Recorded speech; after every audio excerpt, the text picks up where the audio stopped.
characterizes the classroom as a social space. Both he and Wright recognize that teachers need to balance both social and pedagogic purposes within their classroom behavior.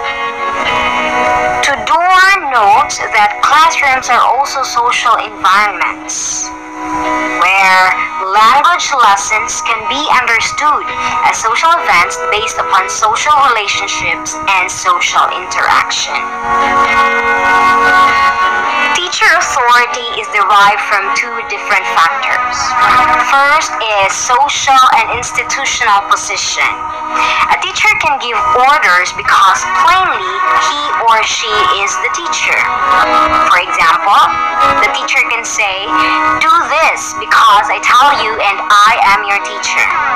The other factor is from pedagogical knowledge and expertise. Teachers are given authority because they are the ones who knows better regarding their field of specialty. Students trust them because of their ability. So the teacher can say, "Do this because I am the teacher and I know what's best for you." So there are different adjectives that we can give about the word teacher. So some say teacher is a controller, prompter, participant of the giving and acquiring learning and lesson in a classroom, resource and tutor, instructor, organizer of thoughts, organizer of different lessons, evaluator, the one who assesses the students if he or she acquired the knowledge comprehensively. Teachers can be a guide, and teachers can be the resource and manager in the classroom. Teachers are active participants in the creation of classroom realities. They act in the light of their own beliefs, attitudes, and perceptions of the relevant teaching situation. We need to be aware of the unique contribution which each individual brings to the learning situation. Harmer observes that the role teachers take will depend on what they wish learners to achieve, but will also depend on the learner's attitudes to teacher-learner roles and relationships. Teachers, which are identified as facilitators, are in favor of knowledge construction rather than knowledge transmission. What then is the difference between knowledge construction and knowledge transmission? Look at the picture. Transmission of knowledge is here. Knowledge is separated from the knower. This is neutral or objective, plainly objective. The curriculum is fixed and inflexible. So, what is written in the curriculum must be followed. No changes, no amendments to be done because that was written in the curriculum. While knowledge constructivism or knowledge construction filters through knower's perspective. A teacher must know the culture, the language, the ethnicity of the student in order to instruct or to do some amendments in the curriculum in order for his or her learner to learn more depending on his or her pace. Teachers do not cause learning directly. Instead, they provide the conditions for learning to take place. Thornbury comments that the learner should not be seen as the object of the verb to teach, but the subject of the verb to learn. So as future educators, I would encourage you, my dear students, to put in mind that students are not to be the object of the verb to teach. Do not just teach, but make every effort that your students will become the subject of the verb to learn. Learning must take place in the classroom. One of the notions I want you to know in this presentation is about the teacher talk? From the word itself, I know you have a little bit of background. What is teacher talk? So in the context of second language classroom or L2 classroom, where the medium of instruction is also the lesson content, that is, language is both the vehicle as well as the object of instruction, teacher talk then is the language teachers typically use in classroom. It can be conceptualized in two different ways. First is a language that is similar to the foreigner talk. So the teacher can use this way of expressing his or her thoughts in the classroom. So a teacher can speak like the native speaker. He or she can speak fluently using the target language. In our case, the target language is the English language, the second language. Next is the caretaker talk. This is slower and grammatically simplified, but not grammatically inaccurate. Though this is simple, but it follows the correct grammar. This is often used by teachers in a classroom. Very rare yun dang makita ang mga teachers nga from the start until the end speaks like the native speakers. They must adapt or be flexible enough to be sure that their students really grasp the input that they are giving. Although understandable and inevitable, especially with lower levels, many applied linguists and teachers suggest that teacher talk should not be oversimplified, as learners require challenging language input for their language to develop. In order for the students to develop their skills in the second language acquisition, the teacher must not oversimplify the way he or she communicate with the second language. The balance of teacher talk and student talk is also a matter of some debate. Typically, communicative and interaction-based approaches to ELT have suggested that teacher talk should be minimized in the classroom in order to provide opportunities for learners to talk and to practice and to produce language using the target language. However, learners also require language input and opportunities for language comprehension, and that is to be given, to be provided by the teacher himself or herself. It is encouraged that teachers must minimize their talk in the classroom, but teachers must give significant input for their students to apply those inputs in using the English language as a medium for communication in that classroom. In the context of language learning, the role of a language teacher is extremely influential in students' achievement. They have most intensive knowledge and thorough understanding of the different principles that govern students' nature and behavior. While teaching, they must keep in mind the mental ability and grasping capacity of the learners. So as future educators, my dear students, be mindful of the mental ability of your dear students. Always put into consideration their capacity to learn, their grasping capacity as learners in that specific classroom. Effective teaching of language is based on certain principles. So now, I'll be sharing to you some of the principles an English teacher must possess or must have, must acquire, must embrace in teaching English to the learners. First is the principle of planning. This is a significant element of teaching learning system. It involves 5 basic components, which are well-designed curriculum, learning objectives, teaching and learning activities, assessment mechanism, and evaluation methods. So these 5 are very important in this principle, the principle of planning. In every effective teaching, there is a strong foundation of a well-designed curriculum. A teacher must have a clear objective before engaging in the teaching process. Activities must be planned well so that it will be implemented well.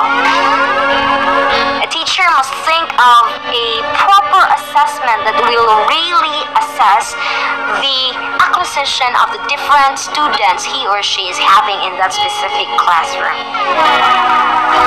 So this principle provides structure for essential learning so that the teacher cannot deviate from the main topic. So it guides the teacher what to teach and what to do in that session.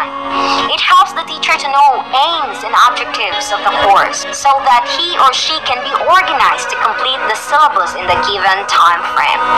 It can also help the teacher in timely preparation, and it will boost the confidence of the teacher in the delivery process. Okay, here look at the picture. I want to remind everyone about this wonderful quote which states, "If you fail to plan, you plan to fail." So planning is very essential in the teaching career. Next is principle of motivation. The success of a student depends on the rate of teachers' motivation to students. A teacher must understand the relationship between motivation and its impact on language acquisition. So as future teachers, please do understand that motivation plays a significant role in language acquisition. So the teacher's job is to create a friendly environment in which all the students feel recognized and valued. It is important that the students feel belongingness in the classroom. Motivate the students by providing previous year students' achievements. So you acknowledge their achievements. You acknowledge the things that they have done wonderfully. Language can be quickly learned if curiosity is created in it. So teachers, as future teachers, it is our task to ignite curiosity among the minds of our students. Encourage the students to set short-term goals and help them to achieve particular goals. Teachers of supporting environment and biased feedbacks, friendly atmosphere have great impact on language acquisition for students. Being positive in a negative situation is not naive. It's leadership. So teachers, as future teachers, you are born to lead. You are leaders in your own way. Next is principle of creativity. It provides environment where students are encouraged to express their ideas and think out of the box. So teachers can incorporate creative learning by creating captivating lessons in various topics that boost students' ability to come up with imaginative ideas. Be creative is to let little pieces of your heart go and place them into each project you make. So we produce wonderful outputs, wonderful products if we put our heart on it. If we work with love, wonderful things we will achieve. Okay, next, principle of variety. This is quite related with creativity. This is one of the most influential factors to enhance teaching and learning process. The teacher can bring variety in the class by using different learning activities. The teacher can give feedback techniques, give different resources, various teaching approaches to make the classroom lively and interesting. Teachers need to play different roles such as classroom manager. He or she can be a facilitator, a mentor, a communicator, to make the students actively involved in the various types of activities. that foster all-round development. Activity-based learning encourages the students to be independent thinkers. So it is very important to give activities to your students, to your future students, for them to be independent. The activities not only build students' self-confidence, but also develop healthy relationship between students and teachers and students. The beauty of the universe consists not only of unity in variety, but also of variety in unity. So there is beauty in variety. So do not use only one technique in teaching or only one approach. You think of different approaches and creatively apply those various approaches, strategies for your students to participate in your session. Next is principle of feedback. This is also an essential element of improving the learning process of the students.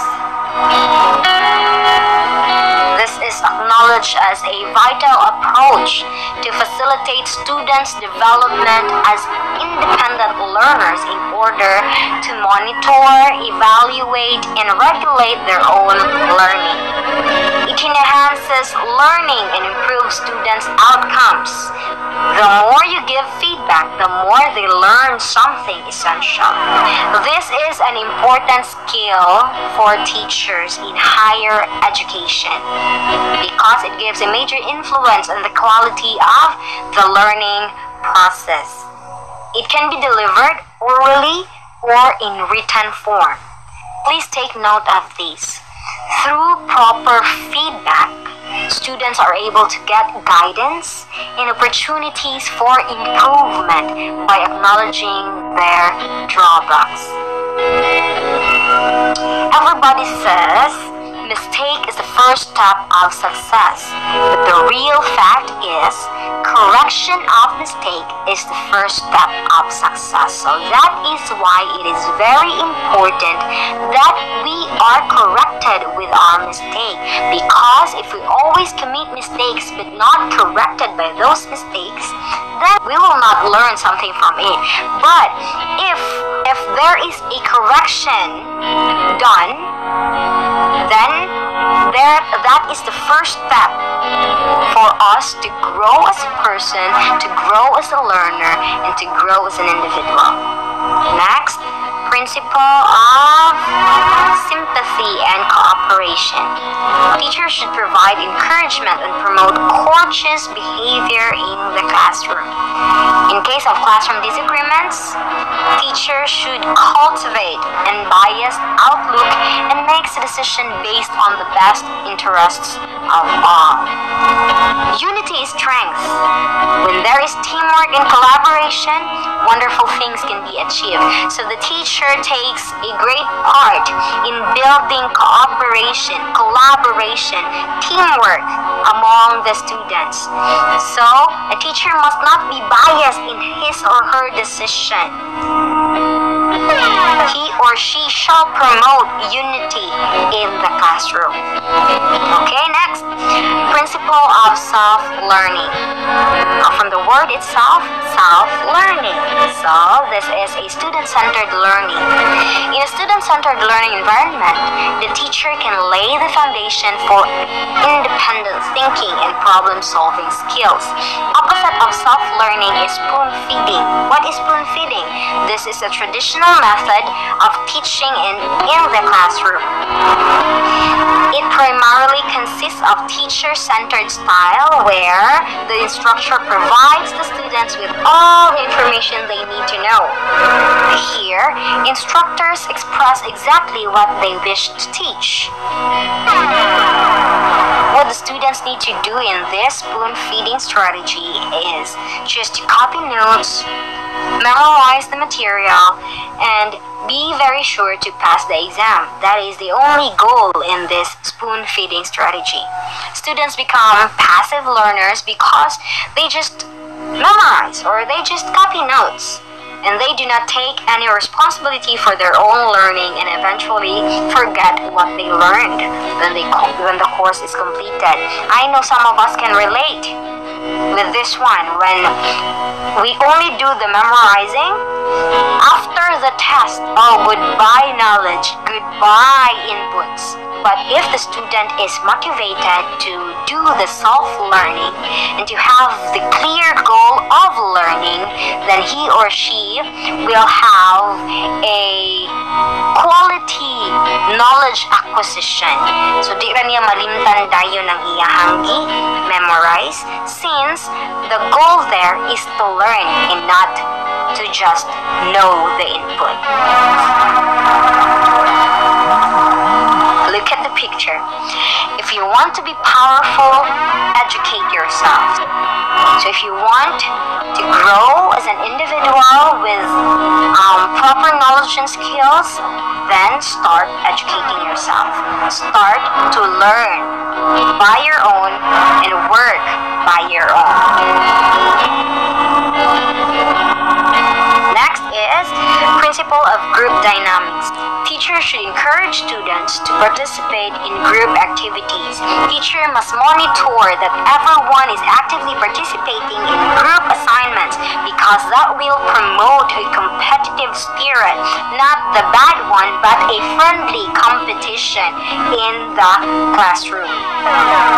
Together, everything achieves more when the students have this connection, not because of the group activities and group assignments that the teacher had given.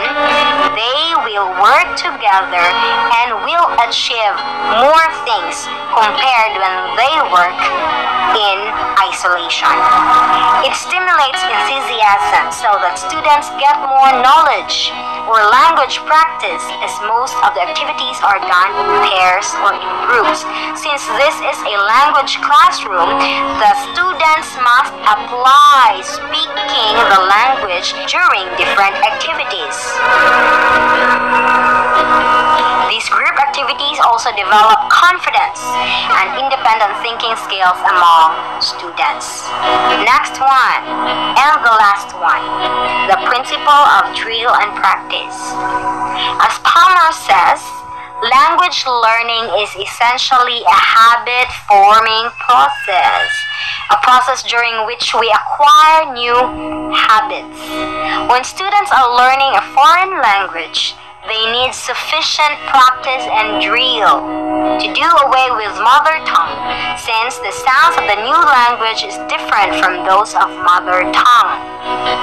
So, the students must be engaged with different drills that they can practice and practice and practice so that they will be well oriented with the target language. We are what we repeatedly do. Excellence, then, is not an act but a habit. So excellence is not just an act, but it is a habit. If you habitually do things with excellence, then your life will be an excellent one. Now, let us venture into the different activities which most characterizes language classroom. So, first activity is questioning. This ignites interaction. The initiation response feedback, or the IRF exchange, is one of the most typical interaction in L2 classrooms. Here, the teacher initiates an exchange and requires a learner response. The teacher provides evaluative feedback on that response. So here, there are two moves done by the teacher for every one move made by the learner, thereby contributing to the high level of teacher talk. Questioning ignites interaction. What do you mean by interaction? It is a social behavior that occurs when one person communicates with one another. Interpersonal. You cannot do interaction in an intrapersonal way. So interpersonal gina siya, you talk with another person. It can occur face to face. It usually takes place through the oral medium. This is the key to teaching language for communication. Noting that through this, students can increase their language store as they listen or read authentic linguistic materials, or even the output of their fellow students. The brain is dynamic, constantly interrelating what we have learned with what we are learning. The give and take of message exchanges enables students to retrieve and interrelate a great deal of what they have encountered. Questions help teachers elicit information, check learners' understanding, and keep learners' attention.